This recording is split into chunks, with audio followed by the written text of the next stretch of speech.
अस्सलाम वालेकुम my YouTube family, कैसे हैं आप सब। उम्मीद है आप सब खैरियत से होंगे। तो आज जो रेसिपी मैं आपके साथ शेयर करने के लिए लेकर आई हूँ वो एक इंडियन रेसिपी है, वेज उत्तपम।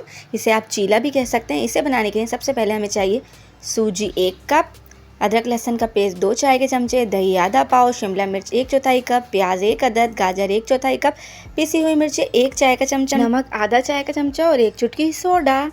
बस अब सबसे पहले हम दही जो हमने लेके रखी है वो हम एक बाउल में निकाल लेंगे, देख लीजिए इस तरह।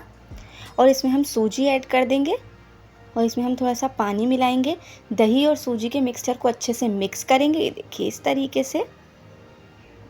इसका एक गाढ़ा पेस्ट हमें बनाना है। इसमें हम अपने हिसाब से पानी इतना ऐड करेंगे कि देखिए इस तरह का बैटर बन जाए, ना बहुत ज़्यादा थिक हो और वो ना बहुत ज़्यादा रनी। इसे हम 20 से 25 मिनट का रेस्ट देंगे। उसके बाद हम एक पैन में चंद कतरे ऑयल के डालेंगे। इसमें हम लहसुन अदरक का पेस्ट ऐड करेंगे। इसे हम थोड़ा सा सौते करेंगे, देखिए इस तरह। इसमें हम प्याज ऐड करेंगे चॉप की हुई।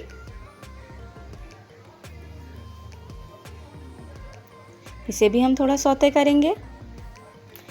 गाजर और जो शिमला मिर्च लेके रखी थी वो भी हम इसमें ऐड करेंगे। इसे भी हम अच्छे से मिक्स करेंगे, देखिए इस तरह। 2 से 3 मिनट इसे कुक करने के बाद अब हम इसमें कुटी हुई मिर्ची और नमक ऐड कर देंगे। इसे भी हम थोड़ा सा पकाएंगे। फिर हमने जिसमें हरी प्याज भी ऐड कर सकते हैं, हरा धनिया भी हमने इसमें ऐड कर दिया है। हरा धनिया और हरी प्याज ऑप्शनल है, आप इसके बगैर भी बना सकते हैं। आइए हम अपनी डिश तैयार कर लेते हैं। तो इसमें जो हमने सूजी और दही का मिक्सचर बनाकर रखा था वो अब देख लेते हैं हम। अगर हमें आपको थोड़ा एक थिक लगता है तो आप इसमें थोड़ा पानी ऐड कर दें। फिर आपने जो सब्जियां पका कर तैयार करके रखी थी वो इसमें ऐड करें। तवा या कोई भी पैन अगर आपके पास है, अगर नॉन स्टिक है तो ज़्यादा बेहतर है, उस पर आप चंद कतरे ऑयल के डालें, उसे गर्म करें थोड़ी देर। तवा थोड़ा गर्म होना चाहिए। फिर आप इस तरीके से उस पर ये बैटर फैला दें, ये देखिए इस तरीके से। इसे आपको बहुत ध्यान से कुक करना है। जब ये एक तरफ से 5 से 10 मिनट पक जाए, मीडियम फ्लेम पर हल्की आंच पर आप इसे पकाएं। जब ये एक तरफ से पक जाए तो आप इसे पलट दें, ये देखिए इस तरह। दूसरी तरफ से भी आप इसे 5 से 10 मिनट मीडियम आंच पर पकाएं और ये आपका वेज उत्तपम, चीला, आप इसे जो भी कहना चाहें वो तैयार है। ये बहुत एक हेल्दी है।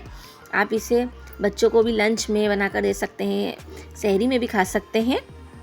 आइए अब इसके साथ एक मज़ेदार सी सॉस यानी कि चटनी बना लेते हैं, जो कि है नारियल की चटनी। नारियल की चटनी बनाने के लिए हमें चाहिए 1/4 नारियल ले लिया हमने।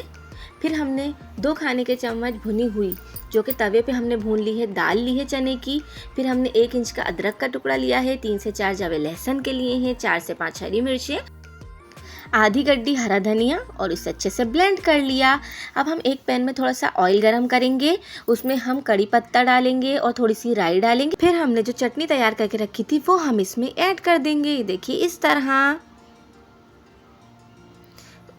इसे थोड़ा सा फ्राई करेंगे और ये मज़ेदार नारियल की चटनी तैयार है।